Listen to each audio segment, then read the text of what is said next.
Bismillahirrahmanirrahim. Alhamdulillahirrabbilalamin. Bapak Ibu sahabat Majelis Percikan Iman, baik yang hadir di Masjid Peradaban Percikan Iman Arjasari ataupun yang ada di rumah masing-masing yang mengikuti secara online. Kita akan meneruskan pembahasan betapa nestapanya, betapa sengsaranya orang yang tidak punya makna dalam hidup. Dia tidak bisa memaknai hidup, ya. Kita akan membahas tentang bagaimana menemukan makna dalam kehidupan kita, ya. Kemarin sudah dibahas, pertama, kalau kita ingin menemukan makna dalam hidup, kita harus sadar sesadar-sadarnya bahwa hidup itu terbatas. Waktu kita itu terbatas. Likulli ummatin ajalun. Setiap umat itu ada ajal, ada batas. Fa idza jaa ajaluhum la yastakhiruna sa'atan wa la yastaqdimun. Bila ajalnya tiba, tidak ada seorang pun yang bisa memperlambat atau mempercepatnya. Nah, karena itu jangan pernah ada sedetik pun waktu yang kita sia-siakan. Jangan sampai kita menjadi orang yang menyesal. Seperti yang dijelaskan di surat Al-Munafikun yang sudah kita bahas. Robbi laula akhortani ila ajalin qarib fa asaddaqa wa akum minas sholihin. Jangan sampai kita menyesal ketika kematian menjemput, ada orang yang mengatakan, Tuhan tangguhkan kematian saya sesaat saja supaya saya bisa beramal soleh. Wala yu'akhirullahu nafsan idza jaa ajaluha. Dan Allah tidak akan menangguhkan ajal seseorang bila waktunya telah tiba. Ya. Nah, jadi kalau hidup kita ini ingin penuh makna, sadar sesadar-sadarnya bahwa waktu kita tuh terbatas. Sering saya ulang-ulangi kalau yang ibu bapak duduki sekarang ini, andai lantai yang Anda duduki itu bisa bicara, bisa bersaksi, ada orang yang pernah duduk di sini, sekarang sudah berada di alam barzah. Ya. Nah, berarti kan tinggal kita menunggu antrian saja. Nah, karena itu ada sebuah hadis yang sahih, ya. Ibnu Umar berkata, "Kuntu ma'a Rasulillah sallallahu alaihi wasallam." Kata Ibnu Umar, saya bersama Rasul. Faja'ahu rajulun minal ansor. Lalu datanglah seseorang dari kalangan Ansor. Fasallama ala Nabi sallallahu alaihi wasallam. Dia mengucapkan salam. Jadi satu saat kata Ibnu Umar, ada seorang lelaki dari kalangan Ansor bertemu Nabi dan mengucapkan salam. Tsumma qala. Lalu orang itu bertanya, "Ya Rasulullah, ayyul mu'minina afdol?" Ya Rasulullah, siapa mukmin yang paling bagus? Kata orang itu, siapa ya Rasulullah mukmin yang paling bagus? Kata Nabi, Nabi bersabda, ahsanuhum khuluqan, yang paling bagus akhlaknya. Jadi teman-teman sahabat MPI, orang yang paling bagus itu, afdol itu orang yang paling mulia akhlaknya. Karena innama bu'itsu liutammima makarimal akhlak. Aku diutus itu untuk menyempurnakan akhlak. Akhlak itu berkaitan dengan bagaimana kita memperlakukan orang. Makanya Anda pernah dengar ada orang yang ahli ibadah kok masuk neraka. Karena ternyata lisannya seringkali melukai orang-orang sekitarnya. Ada orang ahli ibadah kok masuk neraka. Ternyata dia zolim sekalipun dia menzolimi seekor kucing. Jadi ada seekor kucing yang dikurung, tidak diberikan. Emang niatnya dibunuh tapi secara pelan-pelan. Tidak diberi makan, tidak diberi minum. Sampai akhirnya mati. Nah ini contoh sederhana. Ya. Bahwa kata Nabi orang yang paling afdol itu adalah ahsanuhum khuluqan. Qala, lalu orang itu bertanya lagi, fa ayyul mu'minina aqyas? Ya Rasulullah, kalau orang mukmin yang cerdas yang mana? Jadi gini, kalau mukmin yang afdol, ahsanuhum, yang paling baik. Fa ayyul mu'minina aqyas? Lalu mukmin yang cerdas itu yang bagaimana? Ya. Nah, pada saat itu kan belum ada ranking. Ya. Nabi tidak mengatakan yang sekolahnya ranking 1. Ya. Apa kata Nabi? Al-aqyas, orang yang cerdas itu aktsaruhum lil mauti dzikra, yang sering menyadari akan datangnya kematian. Jadi orang cerdas itu orang yang menyadari bahwa mati akan datang. Wa ahsanuhum lima ba'dahu isti'dadan, dan mempersiapkan diri untuk menghadapinya. Jadi orang cerdas itu kata Nabi, orang yang sadar akan mati dan mempersiapkan diri untuk menghadapinya. Yang dimaksud dengan mempersiapkan diri untuk menghadapinya, tiada detik, tiada menit, tiada kesempatan kecuali isi dengan kebaikan. Ya, Abah itu siapa? Abah Jenal, ya. Itu jauh-jauh dari Cikole ke sini. Itu beliau orang cerdas. Kenapa? Mempersiapkan diri menghadapi kematian. Kebayang nggak di usia Abah berapa? 70? 78. Dari Cikole ke sini bawa motor. Pakai motor Pak ya? Abah ya? Motor. Sendirian. Kebayang gak sama Anda? Cikole. Selama beliau sehat, saya lihat selalu hadir. Saya yakin, beliau katakan, Abah, meni rajin. Mempeng saya sehat. Mempeng aya umur. Engke mah duka. Abdi moal tiasa ka dieu deui. Abah engkon juga sama. Jauh-jauh ti Garut. Sampai Abah engkon mah sebelum maghrib sudah hadir di sini saudara-saudara. Alias nginep. Ya. Panitia belum datang. Abah engkon sudah ngagolepak di dia. Kenapa Abah engkon jauh-jauh di Garut ke sini? Di usia berapa Abah engkon? 73. Abah Jenal 80? 78. 73, 78. 83. Oh ibu berapa? Ibu 80? Masya Allah, tabarakallah. Ternyata ada yang lebih senior dari Abah engkon dan Abah. Ibu 83. Coba bayangkan. Untuk apa teman-teman? Ini adalah contoh ya dari orang tua kita. Eyang sareng Abah anu yuswana 80-an, Abah 70-an datang ke sini, itu orang cerdas. Apa orang cerdasnya? Pak Aam, mempeng saya ada waktu. Pak Aam, mempeng saya ada umur. Saya mempersiapkan diri. Lalu Anda yang muda-muda bagaimana? Harus lebih rajin lagi. Jadi al-aqyas, orang cerdas itu katanya, aktsaruhum lil mauti dzikra. Sadar bahwa kita akan mati. Wa ahsanuhum lima ba'dahu isti'dadan, dan mempersiapkan diri gitu. Ada orang ketemu saya dulu bareng sama-sama di Radio OS. Di Radio OS. Saya itu di Radio OS barengan sama Kang Isur ya. Nah itu siapa lagi ya? Nah, bahkan saya lupa nih memberitahu.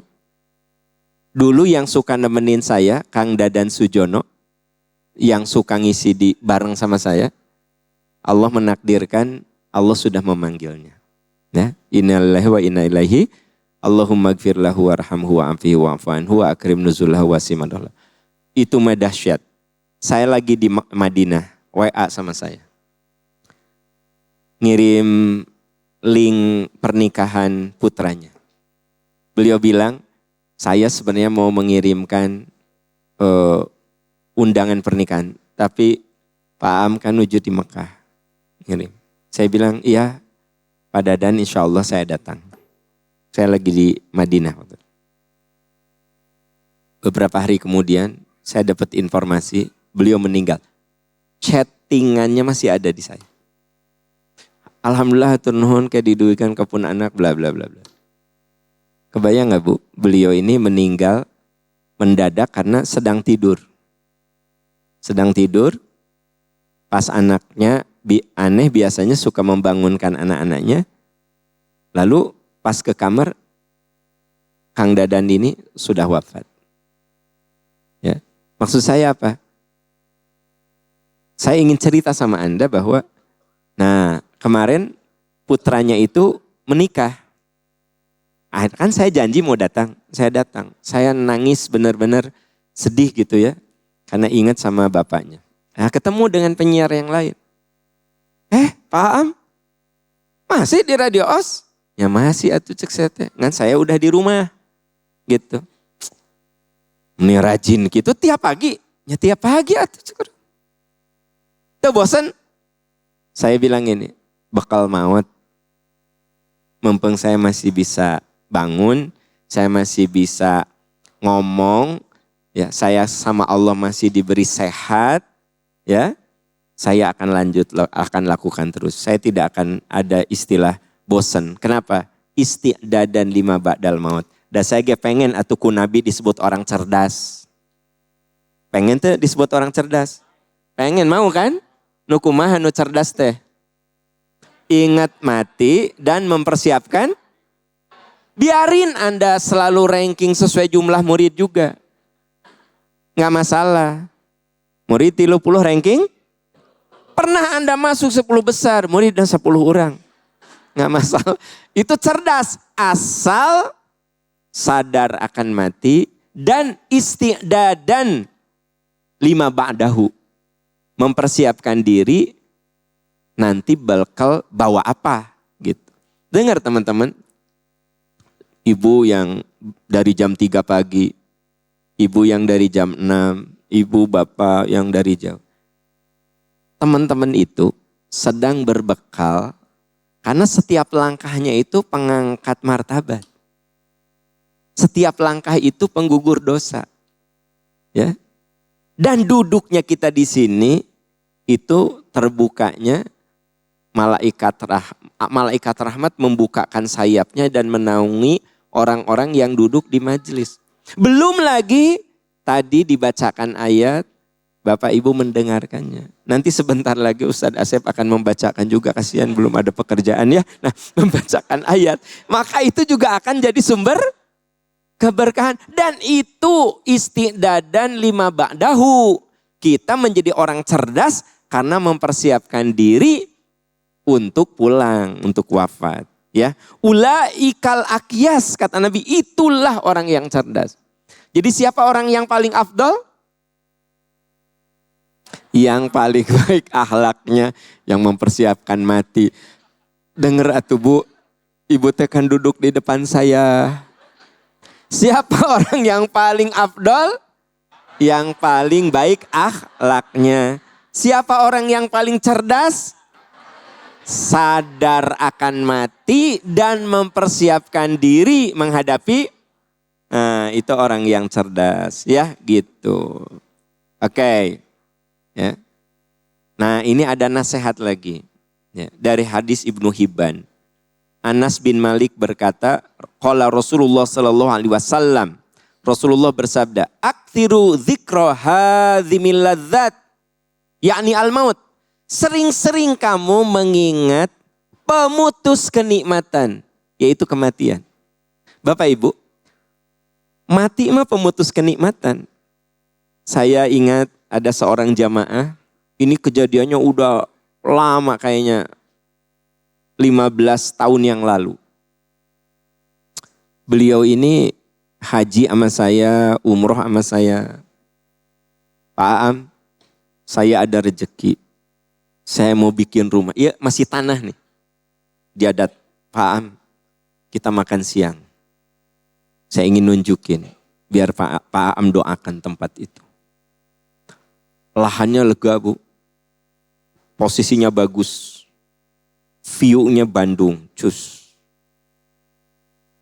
Kayaknya tanahnya bisa 3.000 meteran. Di pinggir jalan, begitu masuk, wah keren malah. Pak Am, di sini akan saya. Jadi dari mulai lahan, saya ditunjukin. Terus mulailah pembangunan. Setahun, 2 tahun, udah rumahnya gede pisan. Saya diundang lagi, Pak Am. Mun bahasain nama room tour. Apa room tour?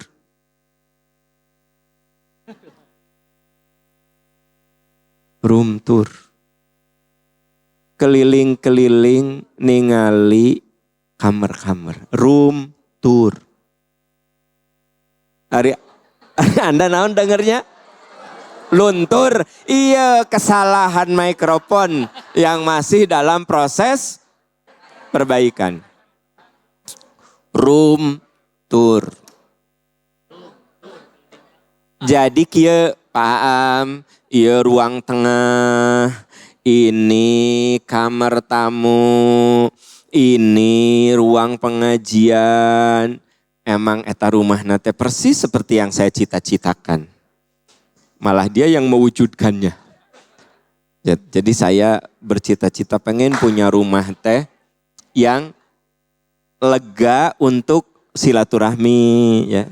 Udah gitu view-nya keluar gitu. Ada kolam renang, ada mini zoo, ada mini golf. Kan gede cek saya ge tanah nate duka 3.000 duka 4.000 meter. Nah, kabayang sama Anda? Itu hari Jumat. Tak syukur hari Minggu nanti mau syukuran rumah. Mau syukuran rumah. Rumah itu. Hari apa itu? Hari Oh sahat aja nih paham. Ini garasi ini. Saya cuma bilang dalam hati. Memang orang Islam yang Allah suka itu. Yang kaya, yang dermawan, yang banyak kebaikan. Beliau itu orang dermawan. Ya, dermawan. Terus tempat ngaji. Tak engke Pak Am ceramah di sini ya. Nih. Jadi kebayang tuh sama Anda. Dia lagi nunjukin posisi saya di mana, ya. Ada istrinya, ada anaknya, saya makan di situ, udah ada meja makan, ada apa, ngobrol sampai nggak salah menjelang maghrib, kita sholat maghrib, pokoknya pengen sholat maghrib, sholat pertama di sini Pak Am yang imam. Jadi itu mah hanya keluarga inti saja.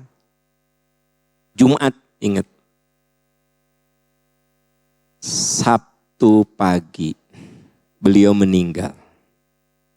Pertanyaannya, beliau bisa menikmati rumah itu enggak? Aksiru hazimil ladzat. Ingat pemutus geni. Kan beliau ingin menikmati rumah itu. Ya. Beliau belum sempat menikmati rumah itu. Belum. Beliau bilang, tatos aya pangaosan jeung Pak Aam, Senin saya pindah.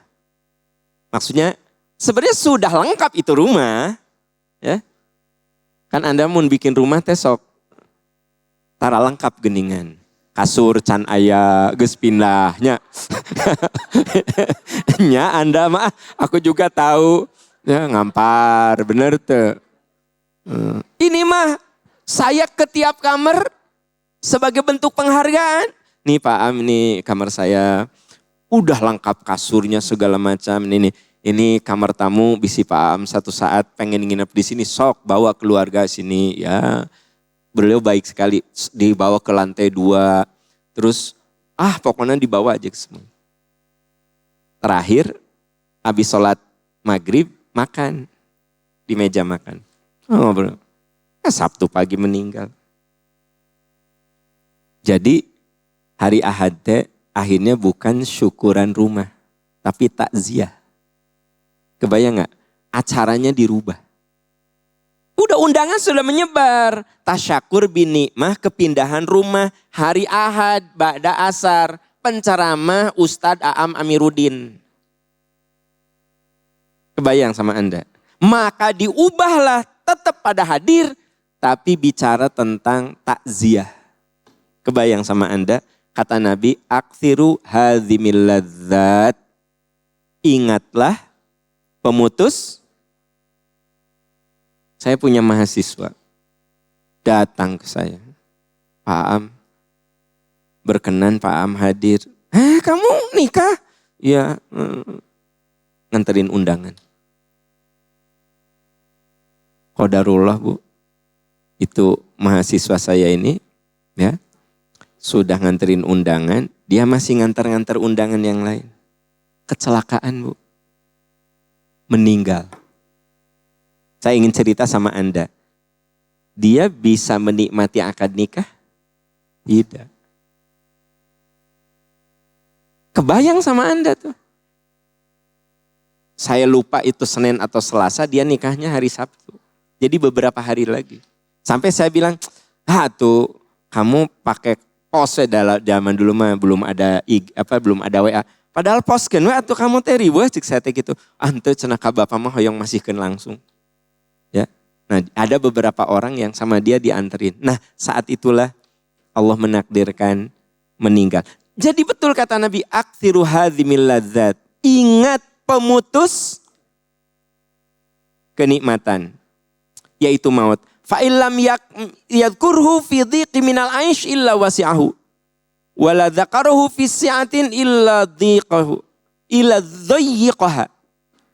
Sesungguhnya tidaklah seorang mengingat ketika dalam keadaan kesempitan hidup, melainkan ingat mati itu akan membuat ringan sempitnya hidup.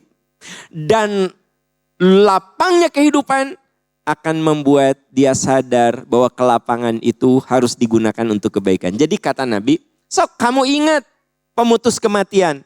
Mun kamu kersusah, lalu kamu ingat kematian, kesusahan itu akan terasa ringan oleh kamu. Jadi Bapak Ibu, mun kersusah, ngadepin suami capek akan lebih ringan. Satu saat dia mati. Atau aku yang mati. Jadi ringan te. Ringan. Bener gak sih? Ibu punya suami yang zalim. Tatap sama ibu. Satu saat dia akan mati. Atau aku yang mati. Berarti sempitnya ujian membuat kamu lapang begitu nginget mati. Dan begitu kamu sedang lapang, kamu akan bersungguh-sungguh. Saya kudu sungguh-sungguh karena mempeng ada waktu, mempeng ada rejeki, mempeng sehat, mempeng. Jadi kita ini munker sehat, kita akan gunakan kesehatan sebaik-baiknya. Kalau lagi ada rejeki, gunakan rejeki itu dalam kebaikan. Nah, jadi kata Nabi, ingat pada pemutus kenikmatan yaitu mati. Kalau kamu sedang dalam kesempitan, ingat mati membuat kamu akan lebih lega. Kamu punya harapan, ya, bahwa itu akan jadi kebaikan setelah mati. Kalau kamu sedang punya kelapangan, maka sesungguhnya ingat mati itu membuat kamu terus berbekal, ya. Nah, gitu. Jadi saya hari ini menyampaikan dalil-dalil dari hadis, kemarin kan dari Quran, ya. Nah, Bapak Ibu, ada satu dalil lagi. Ini Ad-Daqqaq rahimahullah berkata, man aktsara dzikral maut ukrima bisalatsatin. Siapa yang banyak mengingat kematian akan dimuliakan dengan 3 hal. Jadi kalau kita banyak ingat mati, sadar bahwa kita ini bakal ada ujung. Ini kan kita lagi cerita supaya hidup kita penuh makna. Sadar bahwa kita ini akan mati. Katanya orang ingat mati akan lahir 3 kemuliaan. Apa itu? Ta'jilut taubah. Akan bersegera taubat. Jadi kalau ingat mati itu akan bersegera. Orang yang bisi kaburu maut, segera taubat. Duh, aku teh banyak nyakitin suami, segera minta maaf. Duh, aku teh banyak nyakitin istri, segera Pak minta maaf. Duh, aku teh banyak dolim sama anak, segera minta maaf. Aduh, aku teh banyak berbuat maksiat, hentikan. Aduh, aku teh lalai, jalankan. Nah, ta'jilut taubah. Ternyata ingat mati itu akan membuat kamu segera bertobat. Wa qana'atul qalbi, dan akan membuat hati puas dengan apa yang Allah kasih. Hati kita akan merasa puas, merasa cukup dengan apa yang Allah berikan. Bapak Ibu, dengan mengingat mati itu kita akan merasa puas, merasa cukup dengan apa yang Allah berikan. Sebab kalau hati kita tidak merasa cukup, tidak merasa puas, kita merasa haus terus, itu yang cenderung membuat kita akhirnya menghalalkan segala cara. Tapi kalau kita merasa cukup dengan apa yang Allah berikan, itu akan membuat kita merasa nyaman dengan apa yang ada di genggaman. Dan yang ketiga, wa nasyatul ibadah, akan semakin semangat dalam ibadah. Jadi, man aktsara dzikrul maut, siapa yang banyak mengingat mati, ukrima bisalasatin, akan dimuliakan dengan 3 hal. 1, ta'jilut taubah, akan banyak taubat. Wa qana'atul qalbi, hati akan banyak sering merasa syukur dan merasa cukup. Wa nasyatul ibadah, dan membuat kita semangat ibadah. Wa man nasyanal mauta, siapa yang lupa mati, ujila bisalasatin, juga akan diberikan 3 hal. Taswifut taubah, menunda tobat. Jadi kenapa orang itu nunda tobat? Karena lupa pada Jadi katanya wa man nasyal maut, siapa yang melupakan kematian, maka cenderung taswifut taubah. Apa taswifut taubah? Menunda tobat. Nah, terus watarkur ridho bil kafaf, dan tidak pernah merasa cukup. Orang yang lupa mati mah cukup dah. Terus padahal satu saat kita juga akan mati. Wattakasulu fil ibadah, dan malas dalam ibadah. Jadi itu kebalikannya. Katanya siapa yang memperbanyak mengingat mati, maka dia akan diberi 3 kemuliaan. Mempercepat tobat, merasa cukup dengan apa yang Allah berikan, dan lebih semangat ibadah. Wa manasyal maut, siapa yang lupa kematian, maka dia akan merasakan 3 hal. Bitaswifit taubah, menunda-nunda tobat. Watarkur ridho bil kafaf, kemudian tidak merasa cukup. Dan wattakasulu fil ibadah, malas dalam ibadah. Ibu bapak, saya punya sedikit catatan ya. Ternyata angka harapan hidup di kita ini meningkat baik. Jadi di tahun 2022 ada riset yang menunjukkan bahwa harapan hidup orang Indonesia itu di 60 sampai 75 tahun. Ya. Tapi yang menarik, laki-laki lebih pendek umur daripada perempuan. Ya. Kalau laki-laki itu rata-rata meninggal di usia 69, perempuan itu di 73 tahun. Lumayan tah Bu, sabara tahun tah. Ini risetnya ya. Oh, dari bawah nih, dari bawah. tahun 2018, harapan hidup bapak-bapak di 69, Pak. Tapi ibu-ibu mah di 73. Sabaraha tahun tak bedana? 4, lumayan Bu, jadi janda 4 tahun.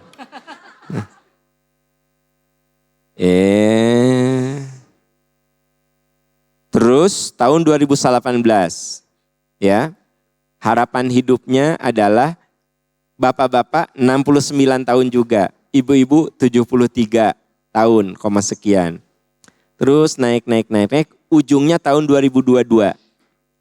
Tahun 2022, laki-laki itu 69, jadi memang laki-laki Pak, dari tahun 2018 sampai 2022 Pak, harapan hidup kita paling tinggi 69. Ya. Seberapa tahun deh nyapanya? Tate nu bagus ya, nu bagus. Tapi ibu-ibu harapan hidupnya memang lebih bagus, 73. Makanya coba lihat angkatan kuliah. Ada teman saya cerita bahwa dia lulusan kuliah senior saya itu tahun 79. Tahun 79. Siswa saat itu ada sekitar 200 orang. Yang meninggal laki-laki udah 40. Perempuan 16 orang. Jadi ada teman saya sekolahnya angkatan tahun 79. Seluruh siswanya kurang lebih 200 orang. Yang sudah meninggal 40 orang laki-laki. 16 orang perempuan. Jadi kemungkinan ini udah meninggal semua. Masih iya ya saparapat. Ya, jadi itu harapan hidup. Makanya bapak-bapak, kita ini satu, kudu cepat taubat. Kudu merasa cukup dengan apa yang Allah berikan. Yang ketiga, kudu lebih semangat ibadah. Ya. Saya nasihatkan untuk bapak-bapak dan saya, karena harapan hidup kita lebih kecil. Nah, dibanding dengan, tapi ibu-ibu kade tong tenang teh. Ya? Jadi ibu-ibu jangan terlalu tenang, ya, gitu. Oke. Bapak Ibu, sahabat-sahabat sekalian, ya. Karena itu penyakit manusia adalah mewaspadai panjangnya angan-angan.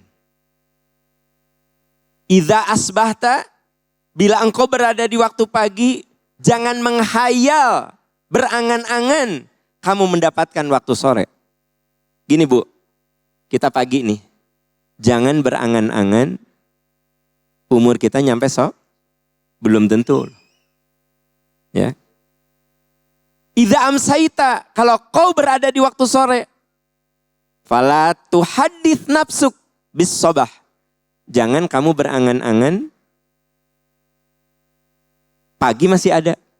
Jadi gini, ini nih, Rasulullah bersabda, ini hadis riwayat Ibnu Hibban dari Abdullah bin Umar, idza asbahta, kalau kau berada di waktu pagi, jangan terlalu berangan-angan kamu sampai sore. Jadi kudu hati-hati. Ya, matak janji ge kudu sebut insyaallah. Ya. Idza amsaita, kalau kamu berada di waktu sore, jangan berangan-angan kamu sampai waktu pagi. Belum tentu juga sampai waktu pagi. Khudh min hayatika limautika. Gunakan waktu hidupmu sebelum mati. Wa min sihhatika lisaqomika. Gunakan masa sehatmu sebelum sakit. Ya Abdullah, wahai Abdullah. Jadi ini ternyata nasihat Rasul pada Abdullah. La tadri. Kamu tidak tahu apa yang akan menimpa dirimu besok. Nah, jadi gini, Rasul tuh nasihatin Abdullah bin Umar. Kalau kamu di waktu pagi, jangan kepedean kamu sampai waktu sore. Kalau kamu di waktu sore, Jangan kepedean sampai waktu sok. Mempeng kamu hidup, gunakan hidupmu dengan sebaik-baiknya. Mempeng kamu sehat, gunakan kesehatanmu dengan sebaik-baiknya. Ya Abdullah, la tadri. Kamu tidak tahu apa yang akan menimpa dirimu besok. Nah gitu. Ibu, selama ibu ada kesempatan, bapak ada kesempatan datang ke sini, sok datang. Jangan bilang, engkewe ibu mah minggu payun. Meni angan-angan. Ibu, hayu ngaos ke MPI. Insya Allah minggu payun. Meni pede gitu, minggu payun. Boro-boro minggu depan. Kita tidak tahu sore. Kalau ada di waktu sore, kita tidak tahu waktu pagi. Kata Rasul kepada Abdul, ya Abdullah, la tadri. Kamu tidak tahu apa yang akan terjadi pada dirimu besok. Jadi minggu depan insya Allah hadir. Jangan bilang minggu beri insya Allah gitu ya. Saya sebenarnya hari ini mempertajam poin pertama. Yaitu ingat bahwa hidup kita hanya hari ini qadarullah Ustadz Asep dari hadis semuanya. Tapi Ustadz Asep mendapatkan pahala. Karena sudah nunggu-nunggu surat apa yang akan dibaca. Maka Ustadz Asep walaupun tidak membacakan, saat saya tausiah kan tadi membacakan Quran ya. Alhamdulillah. Dan Ustadz Asep tetap berpahala. Karena ayah ibu-ibu nuki, karunanya Ustadz Asep. Udah duduk di sebelah Pak Aam gak bacakan Quran. Dia berpahala. Karena nawaitunya mendampingi saya membacakan ayat. Tapi qadarullah. Yang saya kutip hari ini hadis semuanya. Insya Allah minggu depan kita akan lanjut poin berikut ya.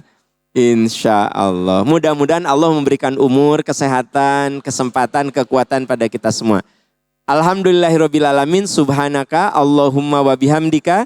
Ashhadu an la ilaha illa anta. Astaghfiruka wa atubu ilaik. Walhamdulillahirrabbilalamin. Wassalamualaikum warahmatullahi wabarakatuh.